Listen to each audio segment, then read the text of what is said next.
जय श्री कृष्ण, जय श्री कृष्ण, जय श्री कृष्ण। जय राधा रानी की जय, जय सिया राम चंद्र की जय, जय वैष्णो माता की जय, जय खाटू श्याम की जय, जय भगवत गीता की जय, जय সেই কুরুক্ষেত্রে সেই মাটির জয়, যেখানে যেখানে গীতা ভগবান নিজের মুখ দিয়ে স্বয়ং বলেছেন।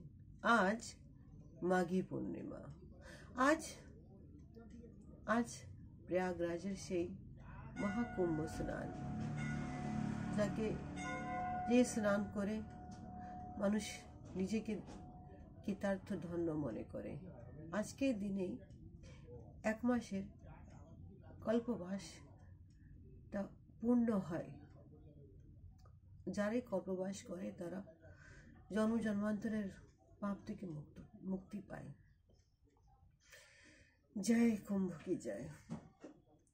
आज हमें श्रीमद् भगवद गीता तृतीय अध्याय कर्मयोगेर प्रथम श्लोक बोलছি।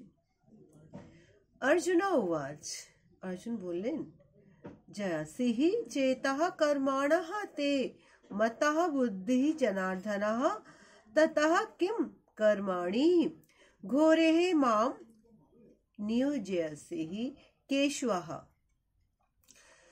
এখানে অর্জুন বলছেন, হে জনার্দন, হে কেশব, যদি তোমার মতো কর্মের অপেক্ষা ভক্তি বিষয়নী বুদ্ধি শ্রেয়তর হয়, তাহলে তাহলে এই ভয়ানক যুদ্ধের নিযুক্তি হওয়ার আমাকে কোনো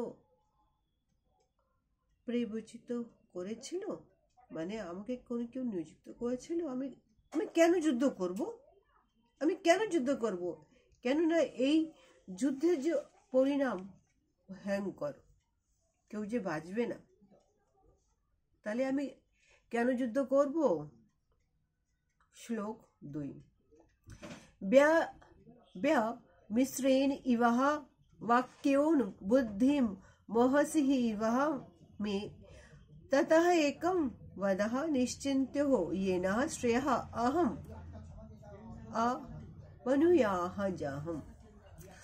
অনুবাদ, তুমি যে দৃঢ়বোধক বাক্য দ্বারা আমার বুদ্ধি বিভ্রান্ত করছো কেশব, তাই দয়া করে আমাকে নিশ্চিন্তভাবে বলো কোনটি আমার পক্ষে সবচেয়ে শ্রেয়কর। এখানে ভগবান তার সখা অর্জুনকে বলছেন, জড় জগতের দুঃখ নাটক থেকে উদ্ধার করার জন্য আমি তোমাকে জন্য আত্মার স্বরূপ বিশদভাবে বর্ণনা করে তোমাকে আমি আহ্বান করছি। কি তোমার আত্মার একটাই উপলব্ধি, একটাই পথ, বুদ্ধিযোগ, অর্থাৎ কৃষ্ণ ভাবনা। কৃষ্ণ ভাবনা মানে তুমি সবকিছু আমার চরণে সমর্পণ করে দাও, কর্মযোগ করো, আর তোমার সামনে এখন কি কর্ম সেটাই তোমার লক্ষ্য, যুদ্ধটাই তোমার লক্ষ্য, যুদ্ধটাই তোমার কর্ম। জয় শ্রীকৃষ্ণ, জয় শ্রীকৃষ্ণ, জয় শ্রীকৃষ্ণ।